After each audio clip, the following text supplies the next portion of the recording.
With the first pick in the 2024 NBA Draft, the Atlanta Hawks select Zachary Rizache from Lyon, France, and Francis JL.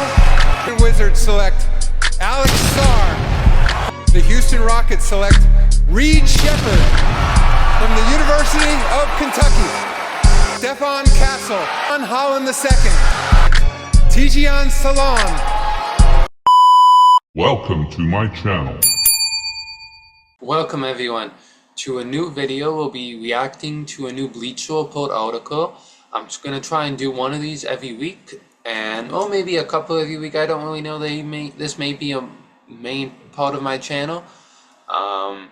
So yes, today is surprisingly redrafting the 2024 draft class.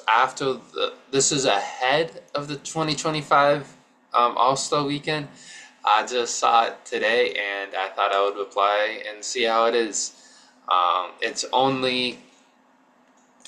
the 19th today, so it's only 5 days after. I think we'll be okay. Yes, so surprisingly, we did it. I feel like it's really soon to be doing it, but hey, yeah, I think I will make a video about the All-Star Game too. I haven't made it yet, but it's in the works. Yeah, and if you're new here, I'm doing a podcast. Well, I interview 30 people for every 30 NBA team. We've already done the 76ers and Celtics. Amazing interviews, amazing people. It went amazing. So if you would like to be next, if you have a favorite team and you would like to talk about them, how good they've been, how bad they've been, the trades they've made you didn't like, anything you want to talk about, you just let me know in the comments, and I'm looking for people. We have a couple people, it's just everyone's schedules is very complicated. So yeah, if you have a team and you want to talk about them, let me know. With that being said, let's get into the video. I haven't looked at it, so so as I can see right before even getting started, that it's only the first round, which is pretty interesting, honestly, but we'll see how it goes. So Atlanta Hawks #1, Alex Sarr. I think Alex Sarr was supposed to go on anyways. It is kind of surprising that Alex Sarr is #1 since he has a lot of defensive potential, but you don't really get to see it as much because he's on the worst team in the league in Washington.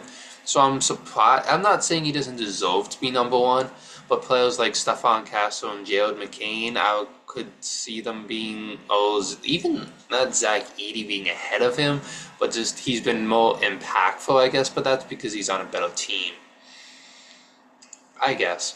But it's not that Alex Sarr isn't good, I feel like he has the potential to be good, but I don't think he has the area to showcase it.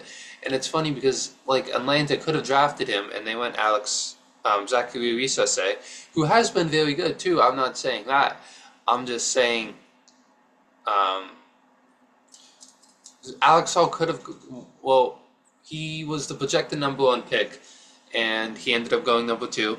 But he didn't want to go to Atlanta because he didn't want to play center, I believe. Yeah, because he's playing power forward now, right? Is that how it works? Oh, did he not want to play power forward? No, because Jalen Johnson played power forward, so he didn't want to play center. He wanted to play power forward, so Atlanta took Zachary Rizache. Right? Okay. I feel like it's a good pick. I guess thinking about the teams, the other two best players are both shooting guards, and you had DeJounte Murray. I don't know if it was before or after the DeJounte Murray trade when they drafted, but I guess you don't want another small shooting guard. But so the Wizards take Stephon Castle. That makes sense. The Wizards made the right decision because you got Alex Sarr. Stephon Castle did great in the dunk contest. I don't like the discussion that he deserved to win. Somebody jumped over a call, and that being said, I don't think he can do much better. You can't do much better. He did his best, and I think he has been very good this season.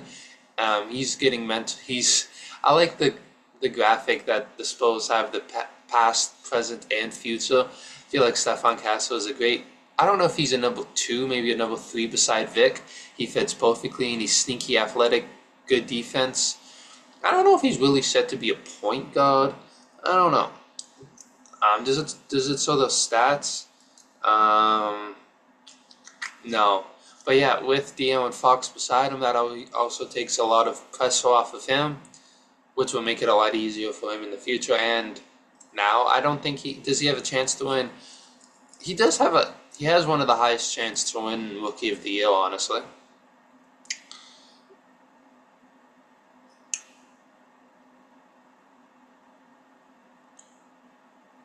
Okay, Reed Sheppard goes here. That's surprising. Like, oh, sorry, I kind of spoiled the next one. I was trying to read what it was saying. Well, I guess it doesn't matter. I guess that's saying that they're gonna stick to potential. I don't know, but as you saw, the next one is Jared McCain. So why wouldn't you take Jared McCain, who's a better player than him right now, and has more potential? That doesn't make sense. I guess they just wanted to stick. I guess the thinking is because Reed Sheppard could take time to develop, and you don't want to. He shot like 50% from the three in college, and you don't want to miss that, I guess. And with Fred VanVleet and Amen Thompson and everyone being the now, I guess he's more of the future. But Jalen McCain, he didn't have to start. He could have been a backup to Fred VanVleet too, and getting more playing time. I guess the report just wanted to stick with who they picked, I guess. But at the same time, why wouldn't Atlanta have done that? Okay, I don't really get that. No offense to Reed Sheppard, but he just hasn't been doing a lot this season. No offense to him. I just think those better people who are on the board, but I guess if they're thinking as the draft prospect, yeah, like he's not getting minutes. So they're still thinking as if he was getting drafted out of college, I guess. Anyway, Jared McCain to San Antonio. I kind of spoiled it earlier. I feel like that would be very interesting. I feel like that sets San Antonio up just as good as they are now. Jalen McCain is more of a score first than Stefan Castle. And I feel like that could be useful beside Vic, having, at the time, I guess, a point guard / shooting guard who could go get a bucket. As you could see, he was very useful for when Philly was trying to be good at the start of the season. But with his injury, I guess it kind of diminished that. I feel like it can be. I was trying to think, like, would it be a better fit? Because Jalen McCain doesn't really have to worry about his defense. Like, Stefan Castle is an above-average defender, a solid defender. But that also is because he has Vic behind him. So I wonder how that would make Jalen McCain look. Because he was supposed to win. He was supposed to win Rookie of the Year, and then he got injured. Detroit Pistons take Zachary Richardson, which makes sense at the time. If Zachary Richardson, he went number one in real life, and they took Ron Holland, and they play very, not similarly, but Ron Holland is like a energy player, since he doesn't get a ton of minutes. No offense to Ron Holland. Ron Holland got picked very early. Oh my goodness, I didn't see it. I did not see it. But I guess they're thinking more of can he, like, I want to read what it's saying, but with this in the way, I can't read it all, so I have to scroll down, and then it says that Charlotte takes Montas Buzelis. but they're trying to say, can he generate more of his own looks? Um, so because he's a number one option, he's not a number one option. What? Oh, so they just don't know what type of player he is yet, and and they think that he would be a good fit with Detroit, which makes sense. He was supposed. He is a solid defender, I would say. Um, like kind of a plug and play, kind of like they were saying. Um, he has a high vertical. He can knock down some threes, which would be important beside Cade.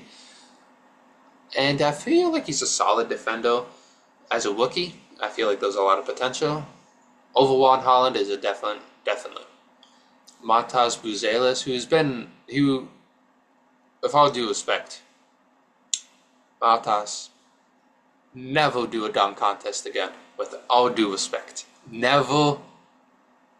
Don't even try it. Don't even try it, please. I love you, Matas. I watch Kenny, King of the Fourth Quarter. You're friends with him. I get it, but just don't ever do it again. So yeah, they take him instead of Tazan Salon.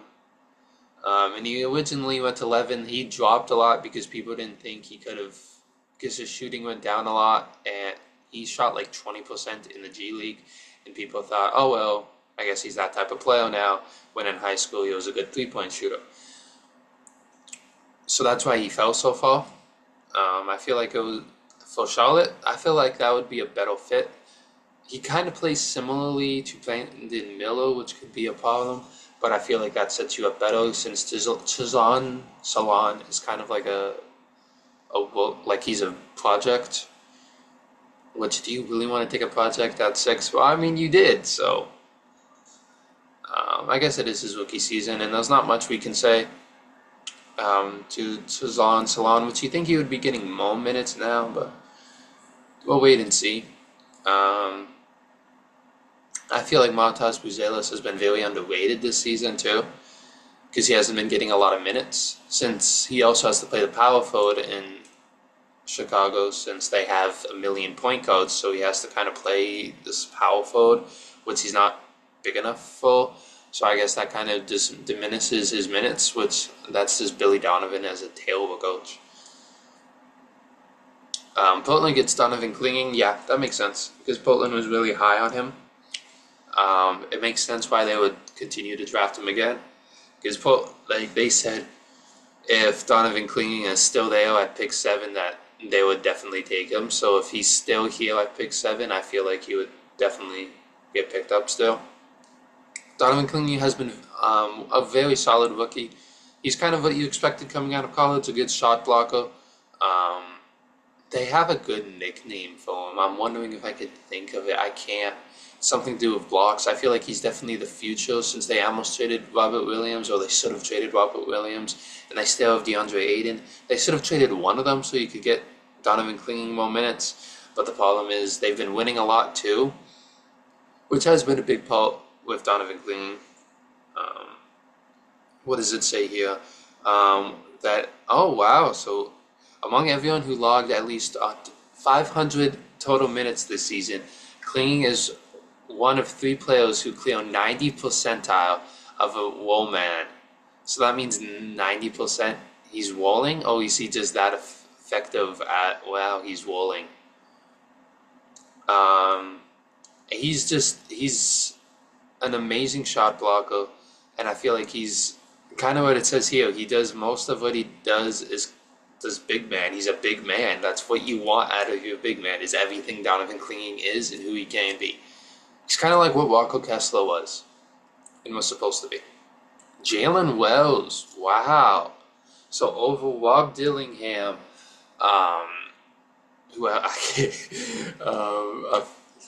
Zach Edey, his teammate. I mean, he has been very good, and Rob Dillingham hasn't. So it makes sense. This is who was picked in this. Jalen Wells made the all-rookie, the Rising Stars, and he did very well. They're saying that anyone who says Jalen Wells doesn't have all-star upside should save their breath, which I feel is very true. After a terrible season for Memphis last season, they definitely they put a lot of money into scouting. You can tell. Yeah, he is an amazing defender beside Ja. He can shoot the three well. And he's a big body too, which is good beside Ja. Um, what does it say here? Wells is already an opponent perimeter stopper for a top five defense. Yeah, like he's a big part of that. That's why they traded Marcus Smart, is because they didn't need his production anymore because they had Jalen Wells. They had the future. They didn't need Marcus Smart, who wasn't really playing well, since this just gives Jalen Wells more minutes, trading him away. It makes complete sense. He's a much better defender. He's a better defender than Marcus Smart. Much better. I can't say that because he won Defensive Player of the Year. And I don't think Jalen Wells will ever win Defensive Player of the Year. No offense to him. It's just no guard. It's really hard for guards. Yeah, catching foul threes, which is important besides Ja, since he's such a ball dominant player. Not ball dominant, but he does need the ball more because Ja can't really catch and shoot. And Jalen Jackson Jr. was amazing this season, making the All-Star game. He did, right? Yeah, because he said he was going to pick up full court, which I liked. I liked Jalen Jackson in the All-Star game. He did really well. Memphis takes Nikola Topic. Okay. That's interesting. I don't think he's even played a game this season. He doesn't have the same, but they needed a center in Zach Edey, and he's still on the board. Why would they not take Zach Edey? Why would they not take Zach Edey? So Nikola Topic would just be behind Ja anyway. So why would you traded, you didn't have a center, so that's why you did all that tanking to get a center. You wanted Donovan Clingan, and he wasn't on the boat, so you took the next best option and Zach Edey. And Zach Edey goes, oh my God, I hate that. Why is this so, this needs to be longer because I can't read.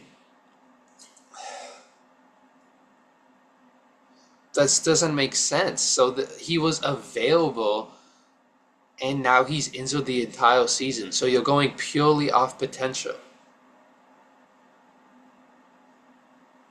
But that doesn't make sense. So they're thinking that Nikola Topic can be an amazing.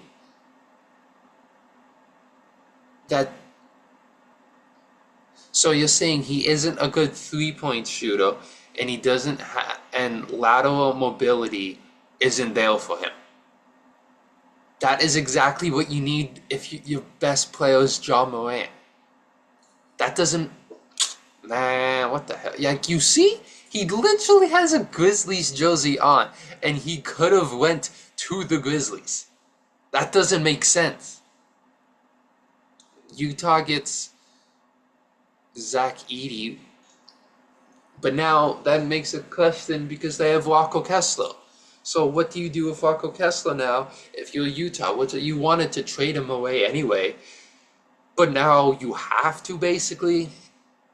Oh, now you have to pick, which there was, like, you had Cody Williams, who hasn't been playing a lot, but there's still good options on the board. Yes, his presence is amazing because he's 7'3" and he was the player of the year in Purdue. So that's why Memphis should. I didn't see it. I didn't see the next one. Like, it doesn't. It makes sense for Utah, I guess, but it doesn't because now you're gonna have to trade Walker Kessler no matter what. Even if you wanted to keep him, you have to get rid of him now, which there was discussion of trading him. That's why LA wanted him. I don't know. I'm just frustrated now. Chicago gets Bob Killington. That makes sense. What did he usually go? He went 14. Okay. This is where it starts to get a little iffy. Like I'm after Bob Killington. I know the names like Rob Dillingham, which I accidentally saw again. What the hell? I hate this. Terrible article so far. I'm not gonna lie. Reed Seppelt at 3, Nikola Topic at 9, and how bad it is to read. Like I can't read it without spoiling the next one. So they're saying, but not. If you think about it, if you're taking another shooting guard, now you have Kobe White, Ayo DeSumo, Josh Giddey, Lonzo Ball. Like that's just so much point guards, shooting guards, which I don't think he plays small forward. I think that's Keyshawn George. That fuck. Well, for one, OKC getting Rob Dillingham would be crazy, but he isn't a great 3-point shooter, which I think you would need. He's good at getting to the rim, which is good, but it just doesn't make sense because at the time he also had Zach LaVine, so it doesn't really make sense. And I feel like for the Bulls, you should go with what fits better. And I don't know. I don't like it. He's a good player. He's not a great 3-point shooter, and he is very young. I don't think he's an amazing defender. He's good at getting to the rim and playmaking. That's really it. And I don't know if that's really what you want. Rob Dillingham to OKC. Now this makes sense. This would be nasty. I feel like Rob Dillingham in Chicago would be a better fit because now Rob Dillingham actually gets to play with the ball. I feel like that would make more sense in my opinion.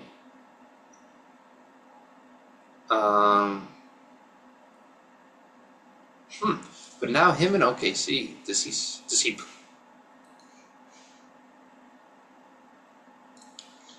Him in OKC would be interesting because now he gets the loan from Shea. Rob Dillingham was already like coming out of college.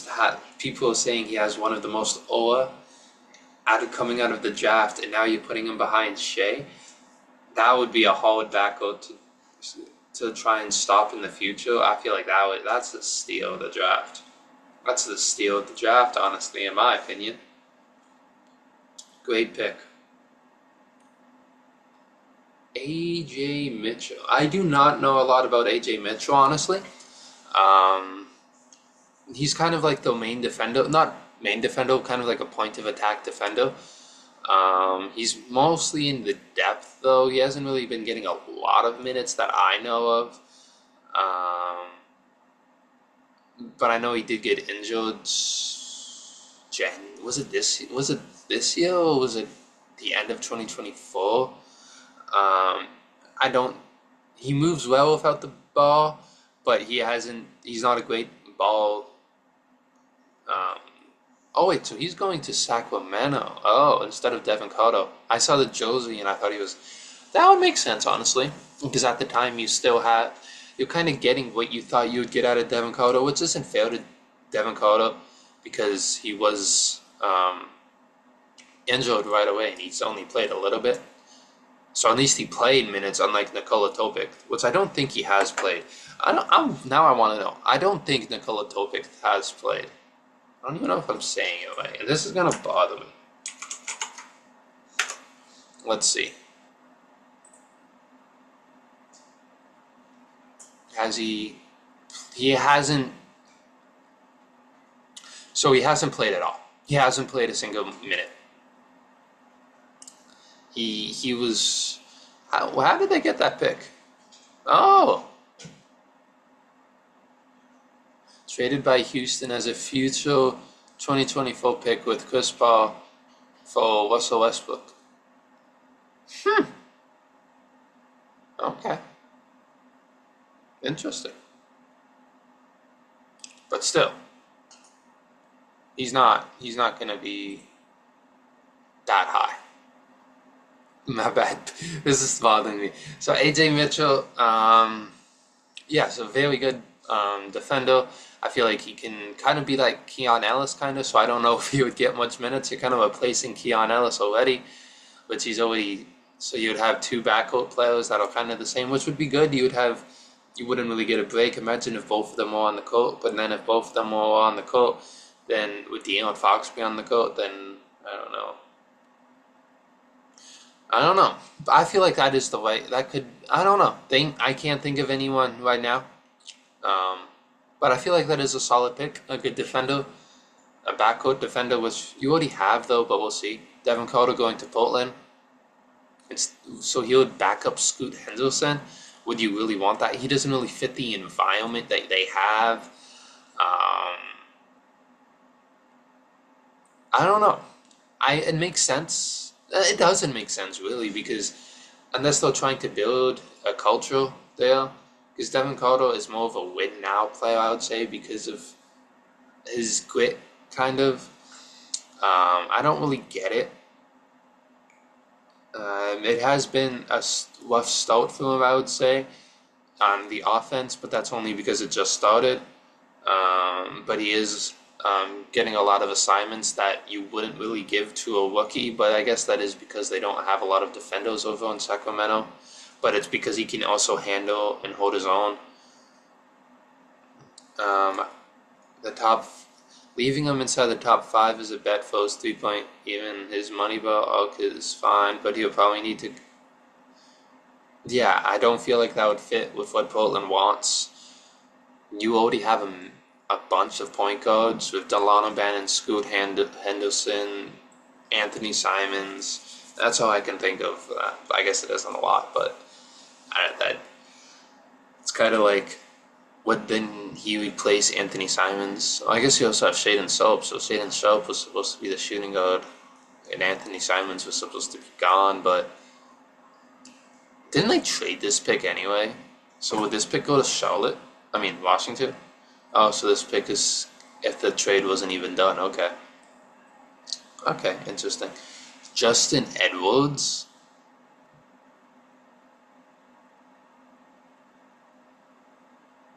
Okay, so it's saying a hot take, a 6'8" wing who defends his butt off, knocks down threes, and can hit the occasional mid-range, and has enough of a handles to straight line his way to the rim. Okay, I get the. Oh my God, it's right there. Like that, it's 2 lines. What am I supposed to do to read the rest? In hindsight, while he didn't have a standout season at Kentucky, Justin Edwards going undrafted is wild.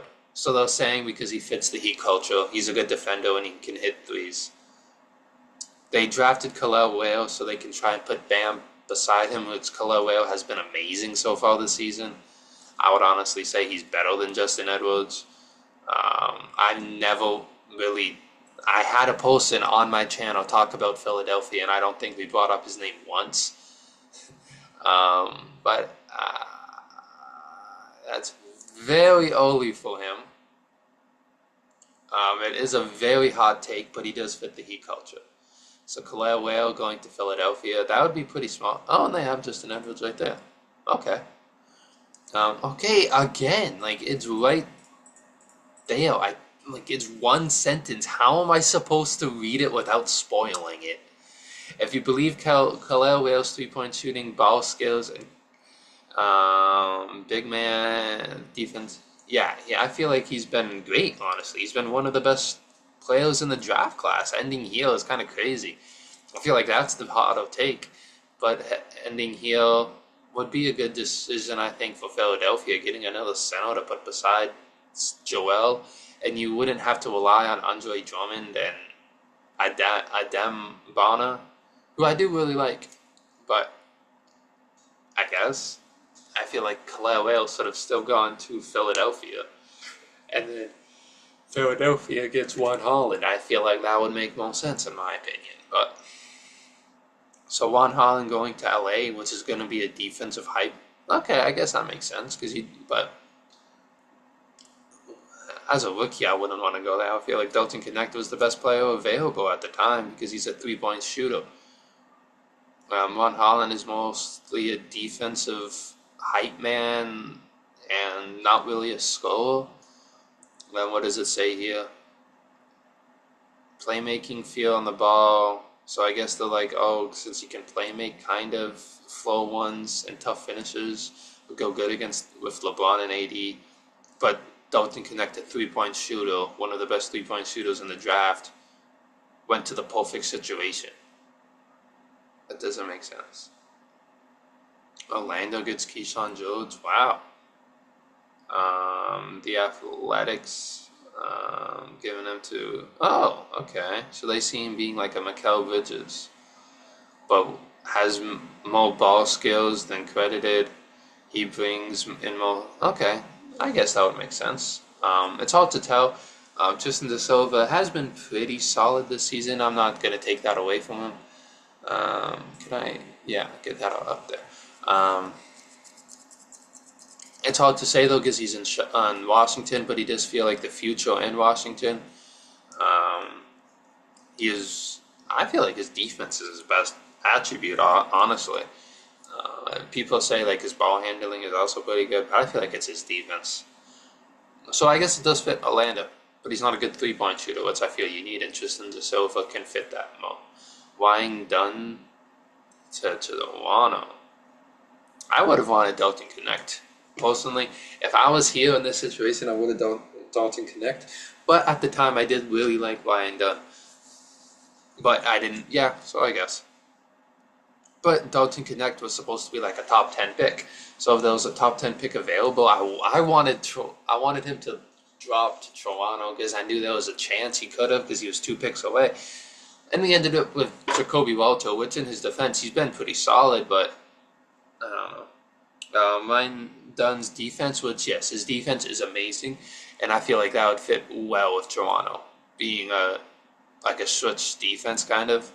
That, yet, despite a hot start from deep, he's not a good 3-point shooter if you did not know. He started off very well, but that is not who he is. He's more of a let-him-shoot type of player, which you do not need in Toronto, which is why Dalton Knecht would have been perfect, but what do I know? I'm not a Raptors fan or anything, definitely. Where's my hoodies? I don't know what my hoodies are. I don't know where they are. But I'm definitely not Canadian or anything. Definitely don't have a poster in my wall, in my room, that says... I definitely don't have a poster in my wall that says "We the North" because I'm definitely not from Toronto or anything, or I know anything about Toronto. Right? What do I know about Toronto? Oh, I forgot about Yves Messi. Oh, I forgot. I forgot about Yves. Oh, I wish Toronto would have got him too. Why would you give us... No offense to Ryan Dunn, but why would you... Yves Messi has been one of the best players in the draft. He was top 3 in Rookie of the Year for so long. Exactly. Does nearly all the things you want on defense. He's perfect beside Scotty Barnes. A rim-running big. Oh my lord. He would have been good beside Anthony Davis too. Goddamn, giving them Ron Holland. What the hell? I forget so many people in this draft class.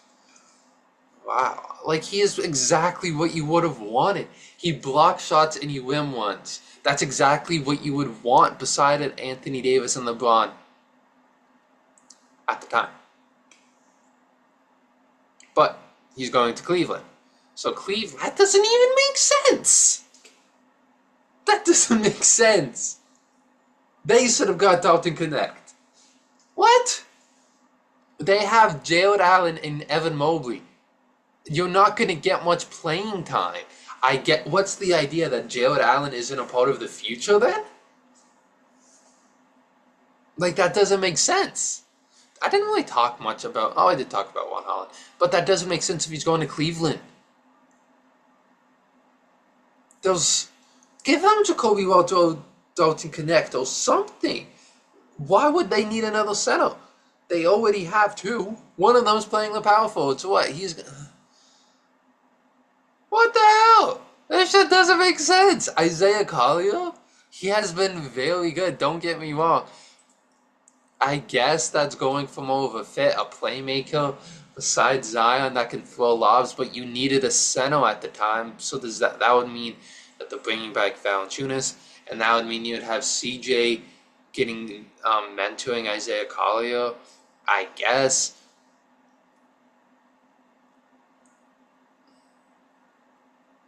So you would have the lineup would be. I don't know. That team's kind of ass. I like Yves Mexico in there better. That's kind of. Oh, this whoever wrote this is terrible. What the hell? Am I just not educated in this or something? Like, I'm not saying that Isaiah Collier is not a good pick. I think Isaiah Collier is an amazing playmaker. He doesn't really get. He does get. How much? I don't know what his playing time is.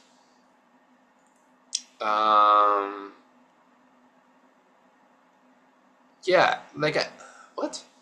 Yet also he seems likely to throw a pass into the 17th row or elbow a wide open layup. So why would he go here? Did I miss Dalton Connect or something? So you're saying that if he passes, he's gonna. So Dalton Connect was supposed to go here. No. So why?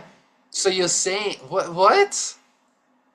Isaiah Collier might have been the wildest redraft range of anyone who makes the cut when accounting for the long haul. Why did I say coding? Those better options I feel for the Pelicans. Wow, that's crazy. This draft is terrible. Whoever did this, god awful. Honestly, so you're saying that he like. And yet he also seems like he will throw into the 17th row. So why is he getting drafted this high? Hunter Tyson. I do not know a lot about Hunter Tyson, honestly.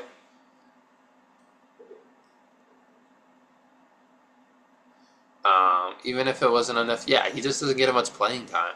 No offense to him. It's just... Yeah, I'm assuming he outperformed expectations because at the time people were surprised he got drafted. He has outperformed expectations moving off the ball, but the spacing element is predominant to fitting inside a larger ecosystem that was not built around him. Obvious. What? The Bucks? Okay, that seems on purpose. You're gonna let Dalton Connect fall to the Bucks? That is an amazing fit. Obvious. What? Wouldn't he be better on feet? Like, you on purposely did that. You on purposely let Dalton Connect fall, right? Ooh, Jamal Shead. Ooh, he would be amazing. Okay, sorry. A movement shooter. That he is amazing there. What? That's amazing pick for them. An amazing three-point shooter who plays the three beside Giannis and Dame. Oh my goodness, that's amazing. But they did that on purpose. That's crazy. Jamal Shead going here would fit perfectly. Like he would be an amazing person for Tom Thibodeau. Yeah, he's 6 foot, but he plays like he's 6'7" and is an amazing defender. He picked like the reason he is one of my favorite players on Toronto. And don't get me wrong, I love Davion Mitchell, but Jamal Shead is the future. And he picked somebody up full court one time, and he got a charge. And that was that's perfectly New York. A good playmaking big man to New York. They had 2 picks back to back. Oh, they traded one? Okay. A rim protector. Yeah. I don't have Jameson Battle. Really? He is that good? He is an amazing three-point shooter. Don't get me wrong. He's shooting like 50% from the three. Wow. Yeah. A wing 40% of his above the break threes. Wow. Minnesota gets... I'm kind of done with this draft, honestly. So Jacoby Walton... I'm done. I'm done. How do I stop this?